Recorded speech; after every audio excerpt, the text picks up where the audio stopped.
Eto mga kalay, meron ditong sirang laptop yung anak ko. Ayan, oh, sira yung pinaka keyboard niya. Tinanggal niya yung pinaka motherboard. Ayan. Nagcut lang ako ng mga acrylic para maging housing niya. Ayan, oh. Didikit lang namin yan sa ano. Ayan, didikit lang ng glue yung pinaka housing niya. Ayan. Ewan, gagawin natin siyang desktop laptop, gawin nating desktop. Ayan, di ba? Sayang naman kasi sira na yung battery niya, sira yung keyboard. Kung naisipan namin gawin na lang desktop. Ayan, so nagcut ako ng mga acrylic pinaka housing niya. Ayan, dikit-dikit na lang namin ng gayan. Ayan, so, okay, ito yung mga talks niya. Ayan, no? Di ba?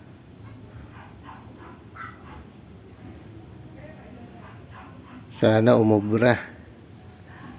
Ayan. Para hindi na bibili ng isa pang unit ng computer. Malakas daw yan. Ano to eh, yung i7. Itong kung laptop niya na to. Ayan. So,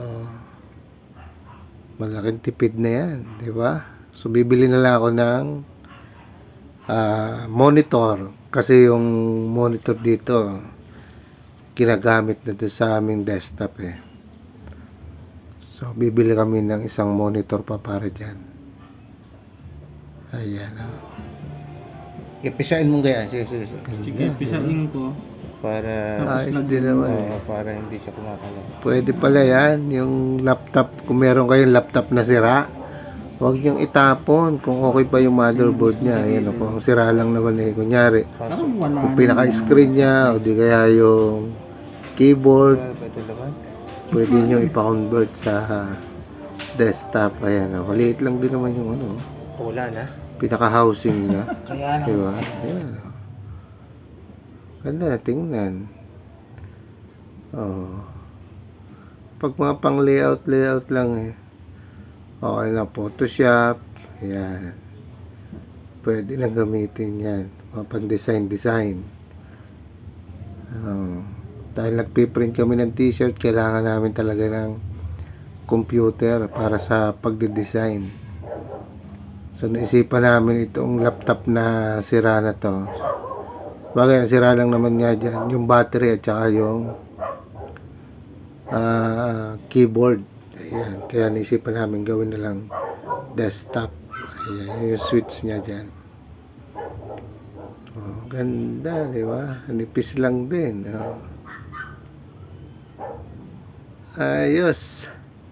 Eto na, tapos na po.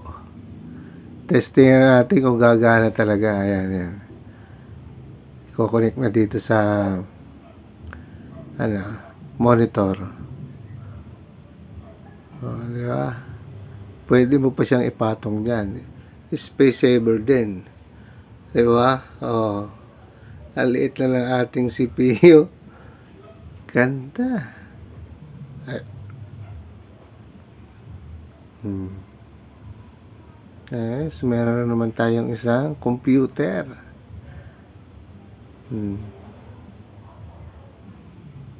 Ayan guys, naka-switch na. Ayan, may ilaw na yun.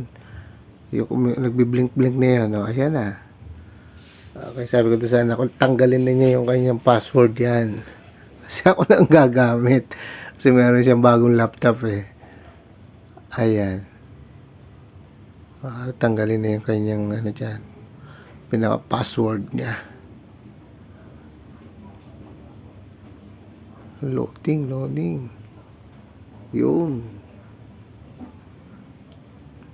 Tignan naman. Meron na tayong desktop computer. Ayan. Mula sa laptop, naging desktop na siya guys. Ayan. Diba?